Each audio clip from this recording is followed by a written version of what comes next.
오늘 복된 시간에 주시는 하나님 말씀 함께 받도록 하겠습니다. 우리에게 주시는 하나님 말씀은 시편 100편 1절부터 5절까지의 말씀입니다.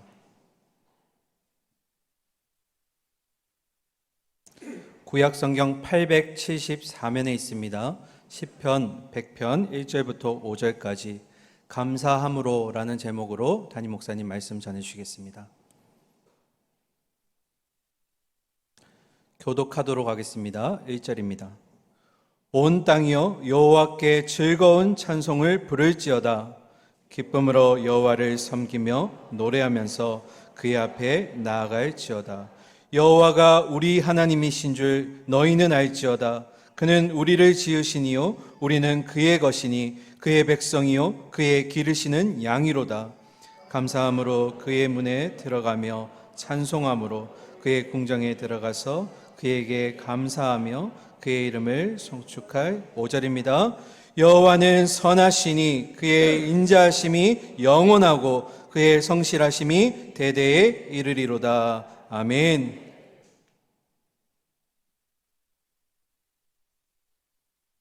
할렐루야.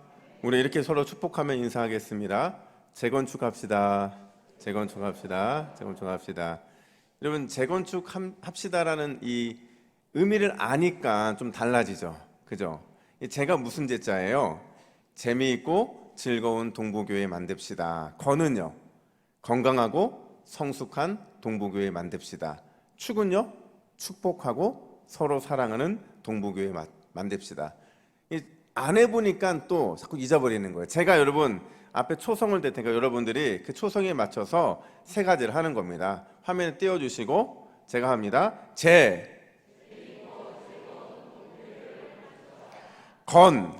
건강하고 성숙한 동부교회를 만듭시다. 축복하고 서로 사랑하는 동부교회를 만듭시다. 할렐루야. 우리가 갈망하고 소망할 때 주님이 그 은혜를 주실 줄로 믿습니다. 일본의 유명한 호스피스 전문 의가 있어요. 그러니까 오츠 슈이치라는 사람인데요. 이 사람이 어떤 책을 썼냐면 죽을 때 후회하는 25가지라는 이 제목을 썼어요. 근데 이 책이 그러니까 그런 거죠. 이 제목처럼 실제로 죽음을 앞둔 한 1000명의 사람들을 이제 인터뷰를 한 겁니다. 근데 죽음을 앞두고 있으니까 진실하겠죠. 당신이 지금까지 살아오면서 가장 후회가 되는 게 뭐예요? 라고 물었어요. 그랬더니 이제 25가지가 나왔는데 25가지 중에서 제가 그 버킷리스트 10가지를 추려봤어요. 어떤 것들이 있냐면 이런 것들이 있죠.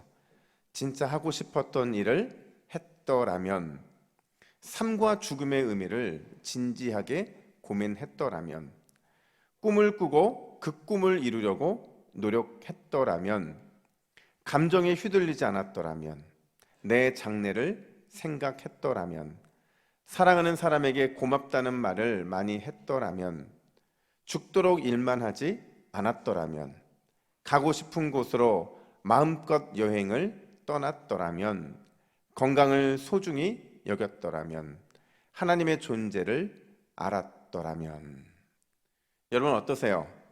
공감이 되세요? 만약에 이 중에서 여러분들이 가장 후회가 될 만한 것, 그 한 가지를 선택한다고 한다면 여러분은 뭘 선택하시겠어요? 저는 사랑하는 사람에게 고맙다는 말을 많이 했더라면, 이 말이 가장 저에게는 이 말이 선택이 되더라고요. 여러분 실제로 사람들이 죽음을 앞두고 있는 상황에서 가장 후회했던 게 바로 이거였어요. 사랑하는 남편에게, 사랑하는 아이들에게, 사랑하는 부모님에게 고맙다는 말을 하지 못한 것, 그것도 많이 하지 못한 게 가장 아쉽다라는 거죠. 여러분 그만큼 우리는요, 이 고마움이라는 것, 이 감사라는 것, 이것을 너무 인색해 살아가고 있다라는 겁니다. 여러분 지난주에 제가 드렸던 미션 기억하세요? 어떤 미션을 드렸죠? 기억하신다고 하세요. 끄덕끄덕. 예. 기억하실 줄로 믿습니다. 뭐냐면 하나님께서 베풀어 주신 그 은혜를 좀 한 주일 동안 깊이 헤아려 보자고 말씀을 드렸어요. 그리고 그 은혜를 묵상하면서 해석해 보자는 거죠. 왜 이 은혜가 내게 임했고 나는 왜 이 은혜의 것들을 누리며 살아가고 있는지 한번 해석해 보자고요. 그러면 어떤 결과가 나오냐면, 특별히 이번 추수감사 주일이잖아요. 오늘 하나님께 올려드릴 최고의 감사는요, 그냥 생기는 게 아니에요. 하나님이 베풀어 주신 은혜를 헤아려 보고 또 그 은혜를 깊이 묵상하고 해석하면서 내 심령, 마음의 우물을 깊게 파면요, 거기서 정말 하나님께 올려드릴 최고의 감사가 막 솟아나오는 거거든요. 그래서 제가 이런 미션을 드렸는데, 다들 받은 은혜를 깊이 헤아려 보셨죠? 받은 은혜의 의미를 잘 해석해 보셨죠? 그런 줄로 믿습니다. 여러분, 제가 여러분들에게만 숙제 내고 제가 숙제 안 하면 안 되잖아요. 저도 그 숙제를 풀었어요. 한 주간 동안 하나님께서 주신, 내가 하나님께 받은 그 은혜를 깊이 헤아려 보고 그 은혜가 얼마나 큰지를 또 느껴보고 또 그 은혜가 나에게 어떤 의미 있는지를 깊이 묵상하는 시간을 가졌어요. 근데 여러분, 그거 아세요? 이 담임 목사가 성도들하고 똑같은 수준에서 하면 그 정도밖에 안 돼요. 그래서 제가 하나를 더 보탰어요. 저한테 어떤 거 보탰냐면, 야, 내가 일주일 동안 매일같이 하루에 50번씩 감사를 좀 해보자. 그래서 감사를 하루에 50번 하기로 작정을 한 거죠. 근데 제가 월요일 새벽에 와서 생각해 보니까 이게 중간에 까먹으면 실패하는 거잖아요. 그래서 어떤 방법을 선택했냐면, 야, 새벽에 오자마자 새벽에 50번 감사를 하자. 그래서 이렇게 앉자마자 기도했습니다. 하나님 감사합니다. 감사합니다. 감사합니다. 감사합니다. 감사합니다. 그렇게 50번을 채웠어요. 근데 제가 50번 채우니까 신기한 건 뭐냐면, 감사하고 기도하니까 기도가 잘 돼요. 그리고 감사했더니 마음이 편해지는 거예요. 그리고 숙제를 끝냈잖아요, 벌써 새벽에. 그러니까 이 마음이 막 위로가 되는 겁니다. 그렇게 또 화요일도 50번 새벽에 감사 기도를 하고, 또 수요일 날도 50번 감사 기도를 했어요.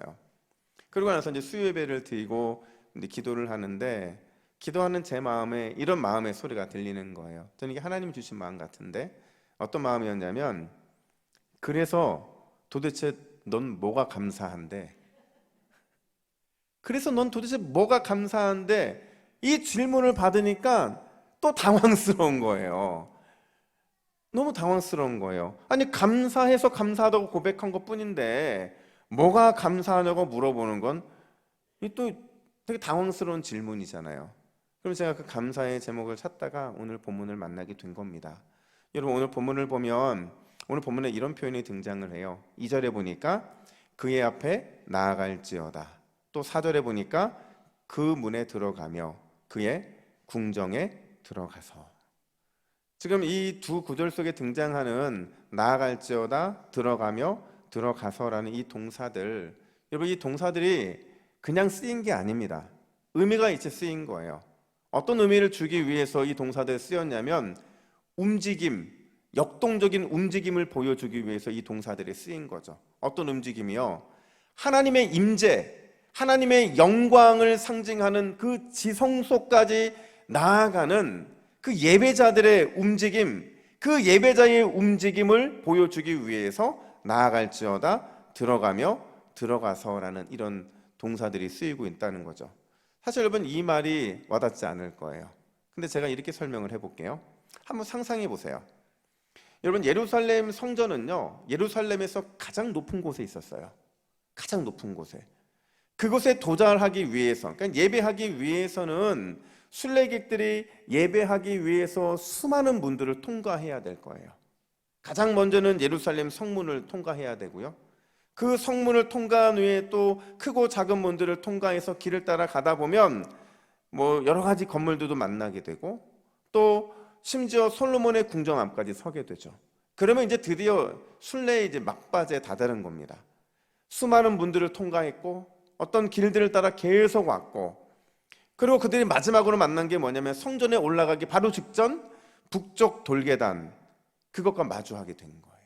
근데 여러분, 이 돌계단이요, 그냥 돌계단이 아니고, 우리는 보통 이렇게 이런 계단 생각하면 이렇게 아주 질서정연한 계단을 생각하잖아요. 근데 일부러 그 계단을 불규칙적으로 만든 거예요. 2개 혹은 3개의 계단을 오르고 나면 반드시 넓은 공간이 나오고요. 또 2개 혹은 3개의 계단을 오르고 나면 또 넓은 공간이 나오고, 그런 과정들을 통해서 이렇게 그 성전까지 올라가게 되는 거죠. 한번 여러분 물어볼게요. 왜 이렇게 만들었을까요? 왜 이렇게 만들었을까요? 그 이유는 성전에 오르면서 아무런 생각 없이 그냥 그렇게 형식적으로 성급하게 뛰어 올라가는 것을 방지하기 위해서 이렇게 만들었다는 거죠. 다른 말로 말하면 성전 계단을 오르면서 그냥 오르지 말라는 겁니다. 그럼 어떻게 올라야 되느냐? 성전 한 계단 한 계단을 오르면서 하나님이 베풀어 주신 다음 없는 그분의 사랑, 그분의 은혜, 그거를 깊이 묵상하면서 예배자로서 예배를 마땅히 드릴 만한 그 마음의 준비를 하라는 거예요. 그리고 성전에 올라가라는 거죠.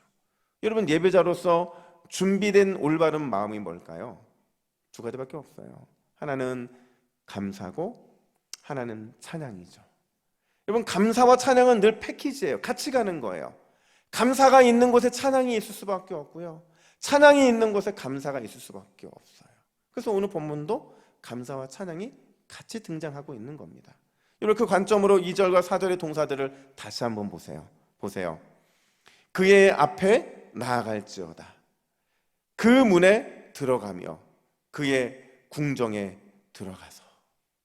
이 말은 바꿔 말하면 예배자의 걸음은 반드시 하나님께 어떤 감사를 올려드려야 하는지, 또 어떤 찬양을 올려드려야 하는지, 그 문을 통과할 때마다, 그 길을 걸어갈 때마다, 그 계단을 올라갈 때마다 생각하고 또 생각하고 깊이 묵상하고 또 묵상해야만 하나님이 받으실 만한 그 갈망의 마음이 그 속에 담겨질 수 있다라는 겁니다. 그냥 올라가지 말라는 거예요. 그냥 올라가면 안 된다는 거죠. 제가 그래서 이걸 한번 보여드리고 싶어서 구약의 성전 그림을 찾다 보니까 구약 성전 그림이 없어요. 근데 이제 구약의 그 성전의 계단의 의미를 살려서 만든 신약의 성전이 있는데 바로 이 그림이에요. 보세요, 여러분. 순례객들이 수많은 문들을 통과하고 심지어 지성소까지 가는 데에도요, 여러분, 많은 문들을 들어가야 돼요. 이방인의 뜰을 지나가야 되고 또 성소의 문을 열고 들어가야 되고 지성소까지 올라가는데 제사장들은 그 역할을 하잖아요. 그러니까 그러면서 그냥 올라가는 게 아니라 한 걸음 한 걸음마다 진정한 감사와 찬양을 하나님께 올려드리면서 그렇게 올라가라는 거죠. 제가 설교를 준비하다가 가장 먼저는 저한테 물어봤어요. 나는 그런 예배를 드리고 있는가? 예배 드릴 때 예배의 순서마다 또 예배 시간에 설교하는 설교의 그 한마디 한마디마다 그 속에 바로 그 하나님에 대한 깊은 묵상과 하나님에 대한 깊은 생각, 그 사랑, 은혜, 그걸 내가 담아내고 있는가? 근데 갑자기 제 마음속에 한 가지 사건이 떠오른 거예요. 그게 뭐냐면 제가 예전에 사역하던 교회에서 아내는 삼풍백화점에서 지하 2층에서 일을 하시다가 무너지면서 돌아가셨어요. 근데 시신을 찾지 못했어요. 아무런 보상도 받지 못했는데, 근데 그게 충격을 돼가지고 이 남편 성도님이 이 뇌출혈이 온 거예요. 그래서 한쪽이 마비가 되셨어요. 집에서 교회까지가 200m가 안 됩니다. 그러니까 200m가 안 되는 그 거리를 일주일에 딱 한 번 교회 오시는데 1시간을 걸어서 오시는 거예요. 11시 예배를 드리면 9시 반 이 정도에 출발을 해야만 11시에 착석될 수 있을 만큼 그렇게 교회에 오신다는 거죠. 심지어 그분이 교회에 와서요, 그 쩔뚝거리는 모습으로 아주 조금씩 움직여서 교회에 오셔서 가장 난 코스가 어디였냐면 3층 본당까지 올라가는 계단이었어요. 교회에 엘리베이터가 있었거든요. 근데 그분이 항상 엘리베이터를 안 타는 건 아니었어요. 탈 때도 있었지만 엘리베이터 타는 게 부담이 되는 거예요. 왜냐하면 천천히 움직여야 되다 보니까 사람들을 기다리는 게 미안하고 이러다 보니까 그분은 거의 대부분 이제 계단을 통해서 올라오셨는데 3층이잖아요. 일반 성인 같으면 금방 올라갈 수 있는 그 계단을 정말 20분 동안 한 계단 한 계단 벽을 붙잡고 이렇게 올라오시는 거예요. 그러니까 제가 너무 안타까워서 물어봤어요. 성도님, 몸도 이렇게 불편하신데 왜 굳이 계단을 올라오세요? 제가 엘리베이터 잡아놓을 테니까 이제 앞으로 혼자서 엘리베이터 타고 올라가시라고. 근데 그분이 저한테 어눌한 말투로 뭐라고 대답하신 줄 아세요? 목사님, 하나님 만나는 게 떨려서요. 하나님 만나는 게 떨려서 그 한 걸음 한 걸음의 의미를 담아내고 있다는 거예요. 저는 그분이 몸이 불편한 게 안타까웠는데, 그분은 몸이 불편한 것보다 더 소중한 거는 하나님 만나는 그 떨림이 그 안에 있더라고요. 그게 저한테 제 마음에 가슴이 울리더라고요. 여러분, 오늘 지금 시편 기자의 심정이 그렇다는 겁니다. 하나님을 만날 생각에 떨린 거예요. 수많은 문들을 통과하면서 또 다양한 길들을 걸어가면서 심지어 불규칙적인 계단을 한 계단 한 계단 한 계단 오르면서 베풀어 주신 하나님의 그분의 은혜, 그분의 사랑, 감당할 수 없는 엄청난 이런 축복들, 이것들을 생각하고 또 생각하고 묵상하고 또 묵상하고 있는 거죠. 그러면서 그가 깨달은 거예요. 우리가 뭘 감사해야 되는지, 우리가 무엇에 감사해야 되는지를 시편 기자가 깨닫게 된 겁니다. 이게 두 가지인데, 이 두 가지는요, 하나님께서 저에게 물어보셨던, 그래서 구체적으로 뭐가 감사한데? 라는 그 질문에 대한 깨달음이었고, 동시에 추수감사 주일인 오늘 우리 동부교회 믿음의 가족들이 과연 어떤 감사를 회복해야 하는가에 대한 답이라는 거죠. 과연 우리가 감사해야 되는 그 두 가지 이유가 무엇일까? 첫 번째 우리 감사할 이유는 여호와가 우리의 하나님이시기 때문이라는 거죠. 여호와가 우리 하나님이시기 때문이에요. 이게 무슨 얘기냐면요, 우리는 늘 받는 것에만 감사해요. 받는 것에만 감사하다 보니까 주신 하나님께 대한 감사를 잃어버릴 때가 너무 많다는 거죠. 여러분, 우리는요 그냥 하나님 그분이시기 때문에 감사해야 되는 거예요. 그만큼 우리는 많이 받았거든요. 오늘 3절 말씀 보세요. 우리 3절 같이 읽습니다. 시작. 여호와가 우리 하나님이신 줄 너희는 알지어다. 그는 우리를 지으신 이요 우리는 그의 것이니 그의 백성이요 그의 기르시는 양이로다. 아멘. 원문을 보면요, 오늘 본문의 시작은 뭘로 시작하냐면 때우 이렇게 시작해요. 그러니까 이 때우라는 단어가 히브리어로 무슨 뜻이냐면 너희는 반드시 알아야 한다는 거예요. 너희는 반드시 알아야 한다는 거죠. 뭘요? 여호와가 우리의 하나님이라는 사실을 알아야 된다는 거예요. 그가 우리를 지으셨다는 사실을 알아야 된다는 거죠. 우리는 그의 소유이고 그의 백성이고 그의 기르시는 양이라는 사실을 반드시 알아야 된다는, 잊지 말라는 거예요. 근데 여러분, 중요한 것은요, 때우라는 이 알아야 된다는 그 암 속에는요, 단순히 우리가 지적인 동의 아니면 우리가 그냥 일반적으로 늘 습관적으로 알고 있었던 그 알을 의미하는 단어가 아니라는 거예요. 이게 무슨 말이냐면 이런 거죠. 누군가가 우리에게 당신 여호와가 우리 하나님이신 거 알아요? 그럼요, 알죠. 그가 우리를 지으신 거 아세요? 당연히 알죠. 우리가 그의 소유이고 백성이고 그의 기르신 양인 거 아세요? 당연히 알죠. 성경에 써있으니까 당연히 알죠. 설교에도 많이 들었어요. 이런 어떤 지적인 동의, 습관적인 동의, 이것으로는 이 알을 설명할 수 없다는 거죠. 근데 시편 기자는 그런 유혹을 받은 거예요. 어떤 유혹이냐면 아무 생각 없이 성전에 나아가는 길들을 통과하고 있고 또 문들을 들어가고 있고 심지어 그 계단을 오르면서도 아무런 감흥 없이 그냥 그렇게 올라가고 있는 수많은 예배자들을 보고 있는 거예요. 똑같이 줄을 서서 예배 드리기 위해서 기다리고 있는데 아무런 생각 없이 그렇게 예배 드리고 있는 사람들의 모습을 보면서 자기도 그렇게 되고 싶은, 그냥 아무 생각 없이 그냥 예배하고 싶은 유혹을 받았던 거죠. 근데 그 유혹을 받던 바로 그 찰나에 그의 머릿속에 한 가지 단어가 딱 떠오른 거예요. 그 단어가 뭐냐면 바로 양이라는 단어입니다. 아, 나는 주님께서 기르시는 양이구나. 그분은 나의 목자가 되어주시는 거라는 사실을 그가 깨달은 거예요. 여러분, 지금 여러분 눈빛이 무슨 눈빛이냐면 그 당연한 거 아니에요 눈빛이잖아요. 근데 우리가 지금 팔레스타인에 살지 않기 때문에 그런 거예요. 이건 팔레스타인에는요, 이 양이라는 이 동물이 사는 지역을 보면 아주 독특합니다. 우리가 시편 23편에 보면 보통 양은 어디에 산다고 느껴요? 푸른 풀밭, 맑은 물가와 늘 함께하는 것처럼 느껴지잖아요. 근데 여러분, 실제로 팔레스타인에 가면요, 물과 풀이 풍부한 곳에서는 절대 양을 기를 수가 없어요. 왠 줄 아세요? 양들의 식탐 때문에, 양들의 욕심 때문에.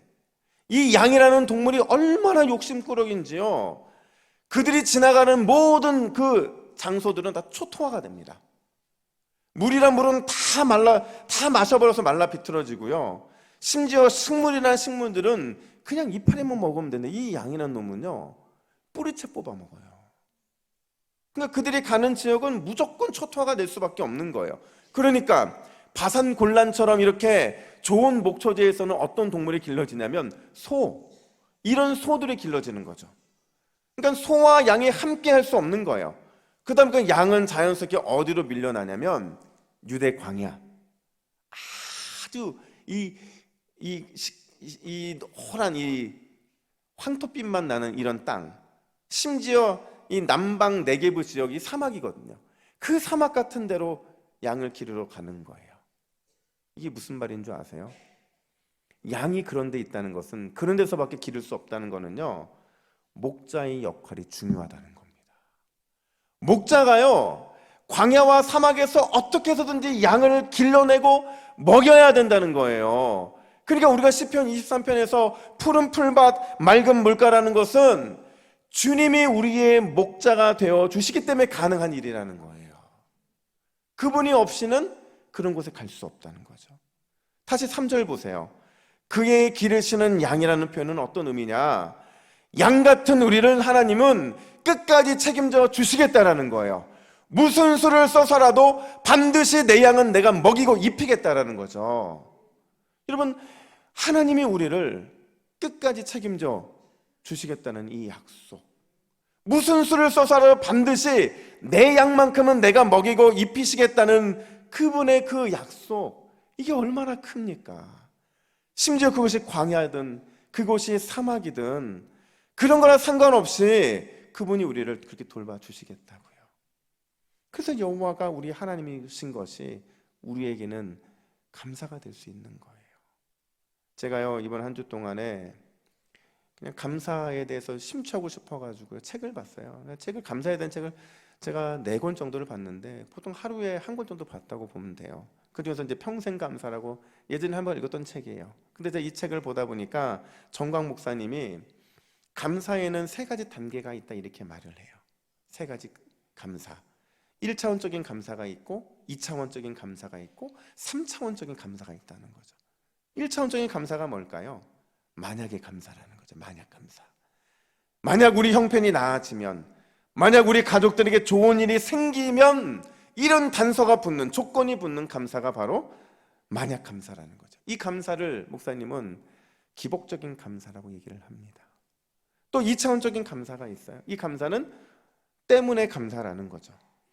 우리 형편이 나아졌기 때문에, 우리 가족들에게 좋은 일이 생겼기 때문에와 같이 이유가 붙는 감사라는 거예요. 이 감사를 결과적인 감사라고 합니다.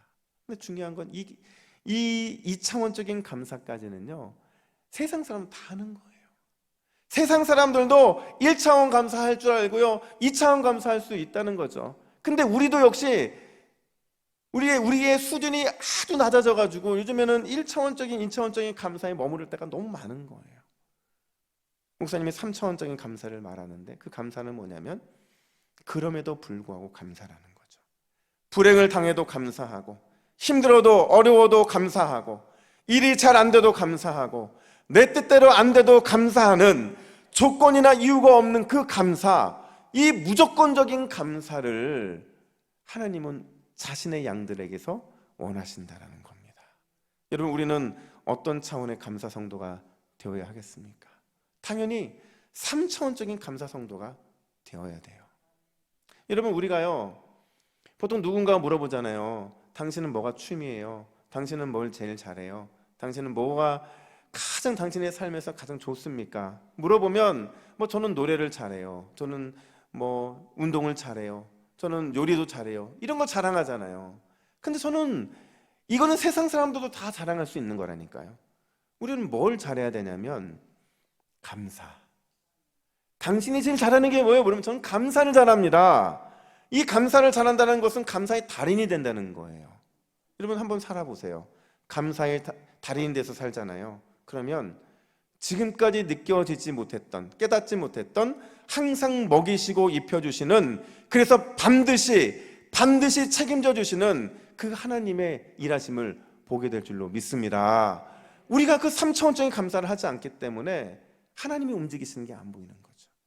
하나님에게 우리에게 베풀어 주신 그 크신 사랑이 느껴지지 않는다는 거예요. 여러분 그런 의미에서 여호와가 우리 하나님 되신 것 그 자체가 우리에게는 감사의 충분 조건이 되는 줄로 믿습니다. 여러분 부탁드립니다. 이번 한 주간 받은 것에 감사하지 마세요.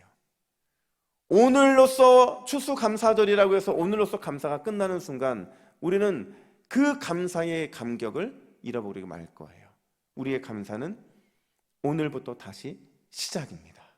그때 받은 것에 감사하지 마시고 오히려 주신 하나님 그분께 집중해서 감사할 때 우리의 삶의 감사는 끊임없이 이루어질 줄로 믿습니다.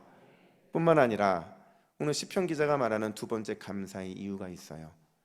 그 이유가 뭐냐면 하나님은 풍성한 분이시기 때문이라는 거예요. 하나님은 너무 풍성하신 분이라는 거죠. 여러분 5절 말씀 보세요. 5절 같이 읽습니다. 시작. 여호와는 선하시니 그의 인자하심이 영원하고 그의 성실하심이 대대에 이르리로다. 아멘. 여러분 제가 한번 말씀드렸잖아요. 이 선하다, 여호와는 선하시대요. 이 선하다는 게 뭐냐면 히브리어로 토부거든요. 토부, 좋다는 거예요. 이게 성경에 어디 가장 먼저 등장을 해요? 창조를 하시고 나서 하나님께서 보시기에 심히 좋았더라, 토부하셨다 그거거든요. 좋았다는 거예요. 그렇다면 왜 시인은 하나님을 향해서 토부, 좋다라고 말을 선포하는 것일까? 그 이유가 이 두 단어 때문에 그런데요. 하나는 인자고요, 하나는 성실입니다. 인자라는 게 뭐예요? 이게 한국말이 참 어려운 건데 인자를 다른 말로 말하면 사랑이에요. 어떤 사랑? 헤세드의 사랑, 언약적인 사랑이라고요. 이 언약적인 사랑을 잘 설명할 수 있는 게 뭐냐면 하나님께서 자기의 백성들을 사랑하시되 변함없는 거예요. 감정이나 기분에 따라서 기복 있는 사랑이 아니고 어떤 조건이나 이유 때문에 사랑하는 게 아니고 사랑하시기로 약속하셨기 때문에 그분이 우리를 사랑하신다는 겁니다. 그래서 한결같은 사랑이고 언약적인 사랑이라는 거예요. 그렇다면 성실은 무슨 뜻이에요? 성실은요, 하나님이 얼마나 믿음직스러운 분이냐면 이 성실이라는 것을 채웠는데 꽉 찬 거예요. 그래서 막 터지려고 하는 그 순간의 모습이 바로 이 성실이거든요. 그만큼 우리 하나님은 믿음직스럽다는 거죠. 우리가 기댈 만큼, 우리가 의지할 만큼 그런 분이시라는 거죠. 중요한 거는요, 그 인자와 성실, 하나님의 언약적인 사랑과 믿음직스러우심의 정도가 어느 정도냐? 인간이 감당할 수 없을 만큼 그만큼 풍성하다는 말을 하고 있는 거예요. 5절 보세요. 하나님의 인자하심이 어떻다고요? 영원하다 말하고 있어요. 왜 영원을 어떻게 세요? 영원을 어떻게 계산하냐고요? 우리를 향한 하나님의 사랑이 셀 수 없을 만큼 영원하다고 말하고 있어요. 또 하나님의 성실하심이 어떻다고 말을 해요? 대대에 이르리로다. 대대에 이를 정도로 대가 끊어지지 않고 계속돼서 그 인자하심이, 그 하나님의 성실하심이 끝까지 이어질 정도로 그만큼 풍성하신 그 믿음직스러우신 분이 우리 하나님이라는 거죠. 누구에게요? 이게 중요해요. 구약시대는 이스라엘 백성들에게만이었어요. 구약시대에는 이스라엘 백성들에게만 하나님이 풍성한 사랑과 그 믿음의 신실하심을 보여주셨는데 이제는 우리에게 그렇게 해주시겠다고요. 우리에게, 하나님의 자녀인 우리에게 풍성한 사랑과 그 감당할 수 없는 신실하신 믿음을, 그 믿음직스러움으로 우리에게 보여주시겠다는 거죠. 근데 어떻게 우리가 감사하지 않을 수 있냐는 거죠. 제가 또 책 한 권을 읽었어요. 그 책이 무슨 책이냐면 주는 나의 피난처라는 책이에요. 제가 이 책 보면서요 좀 생각의 전환이 이루어졌어요. 이 책을 쓴 사람이 코리 텐 붐이라는 여사인데요. 이 여사가 2차 세계대전 당시에 유대인들을 숨겨줍니다. 근데 걸려요. 그게 걸려서 감옥에 가게 됐는데, 우리는 그런 생각하잖아요. 선한 일을 하다가, 좋은 일을 하다가 어떤 곤란과 역경과 환란을 만나게 되면 그래도 하나님께서 좀 좋은 피난처, 좋은 피할 곳을 주실 것이라고 우리는 기대를 하는데요, 이 코리 여사하고 언니였던 베시 여사가 함께 그 당시 가장 안 좋은 감옥에 갇히는 거예요. 왜 안 좋은 감옥이에요? 최악의 감옥인데 너무 더러워요. 그리고 너무 이렇게 환경이 안 좋은 감옥인 거예요. 심지어 진짜 가보니까 벼룩이 막 날뛰는데요, 벼룩 천국인 거예요. 누워 잠을 못 자는 거예요. 막 몸을 긁다가도 막 비비다가도 간신히 잠이 들었는데 또 깨는 거예요. 그러니까 얼마나 힘들어요. 도저히 잠을 잘 수 없을 정도로 막 이러니까 이 마음에서 불편하기 시작한 거예요. 근데 그 불편함을 느꼈던 이 코리 여사의 언니 베시 여사가 코리에게 뭐라고 얘기를 하냐면, 야, 우리 벼룩을 주신 하나님께 감사하자. 벼룩을 주신 하나님께 감사하자. 이 코리 여사가요, 마음속으로 무슨 별의별 감사가 다 있냐고, 무슨 벼룩을 주신 하나님께 감사하냐고 이런 마음이 막 생기는 거예요. 그래서 자기는 너무 불편했는데 언니가 하자니까 또 그냥 억지로 따라 감사한 거죠. 근데 여러분, 지나고 나니까요, 이 감옥이 두 사람에게는 너무 행복한 감옥이었던 거죠. 왜냐하면 다른 감옥에 가면 그 감옥에는 많은 간수들이 막 사람들을 관리하고 특히 나치군들이 와가지고 막 괴롭히고 막 이랬다는 거죠. 근데 이 감옥은 벼룩이 너무 많으니까 그 벼룩에 옮을까봐 간수들도 터치를 안 하고 나치군들도 안 오더라는 거예요. 그러니까 너무 이게 나중에 알고 보니까 자신들이 지금 너무 마음껏 성경을 읽고 있고 찬양하고 있고 기도하고 있고 심지어 고난 가운데 있는 사람들을 전도하면서 이 감옥 자체가 너무 천국같이 변화버렸다는 거죠. 벼룩을 주신 하나님께 감사했더니 이렇게 생각하지도 못한 축복을 누리게 되었다는 거죠. 여러분, 우리는 벼룩과 같은 어려움을 삶에서 만나요. 벼룩과 같은 연약함을 우리는 감당하게 됩니다. 그때 우리가 감사하면, 풍성하신 하나님의 인자하심, 끝을 알 수 없는 하나님의 신실하심이라는 그 축복이 우리의 삶에 나타나는 거예요. 우리는 계산할 수 없죠. 우리는 그 앞날을 내다볼 수 없으니까. 그럼에도 불구하고 감사하면 벼룩의 감사도 놀라운 축복으로 변화된다는 거예요. 그만큼 우리 하나님은 풍성하신 분이니까. 너무 풍성한 분이시니까. 그래서 제가 오늘 본문을 마무리하면서 1절, 2절을 다시 보게 됐어요. 1절, 2절이 마치 그냥 나머지 3절, 4절, 5절과는 다른 것처럼 느껴지는데 1절은 사실은요, 감사했기 때문에 할 수 있는 고백을 하고 있는 거예요. 특별히 이 찬양에서요, 이 고백이요, 지금 하나님을 막 찬양하면 시작이 되고 있거든요. 시편 100편은 그 찬양이요, 그냥 단순히 찬양하라가 아니고요, 옆 사람의 고막이 터지도록 소리 지르는 거예요. 박수 치는 거예요. 막 웃으면서 하나님께 찬양하는 그 찬양의 고백을 하고 있는 거거든요. 그 고백을 오늘 본문 3절, 4절, 5절에 맞게 1절, 2절을 제가 의역해 봤어요. 우리 화면을 보시고 같이 이 말씀을 같이 읽습니다. 시작. 온 땅이여 여호와께 고막이 터지도록 기쁨으로 환호하고 소리 지르며 감사하십시오. 한바탕 웃으며 여호와 앞에 나아가 감사하십시오. 할렐루야. 그러면 반드시 그 감사가 놀라운 일상의 기적으로 우리의 삶에 나타나게 될 줄로 믿습니다. 다시 한번 부탁드립니다. 감사는 오늘로 끝이 아니고 오늘부터 다시 시작되는 겁니다. 하나님의 하나님 되심 때문에 감사하고 그분의 풍성하심을 기대하며 감사할 때 그 감사의 기쁨이 우리의 삶을 열어가는 축복의 통로가 될 줄로 믿습니다. 기도하겠습니다. 하나님 아버지, 우리에게 감사할 이유를 깨닫게 하시니 감사합니다. 여호와가 우리의 하나님 되심에 늘 감사할 줄 아는 그런 믿음의 성도들이 되게 하여 주시고, 풍성하신 하나님의 돌보심, 그분의 인자하심에 더욱 또 감사하는 우리 모두가 되게 하여 주시옵소서. 하나님, 우리 동부교회는 감사의 달인들이 모인 감사의 달인 교회가 되어야 할 줄로 믿습니다. 감사가 오늘부터 다시 시작되게 하시고 감사의 생명을 걸음으로 말미암아 감사 체질로 바뀌는 이번 추수 감사 주일이 되게 하여 주시옵소서. 이 모든 말씀 우리의 감사의 유일한 이유 되시는 예수 그리스도의 이름으로 기도하옵나이다. 아멘.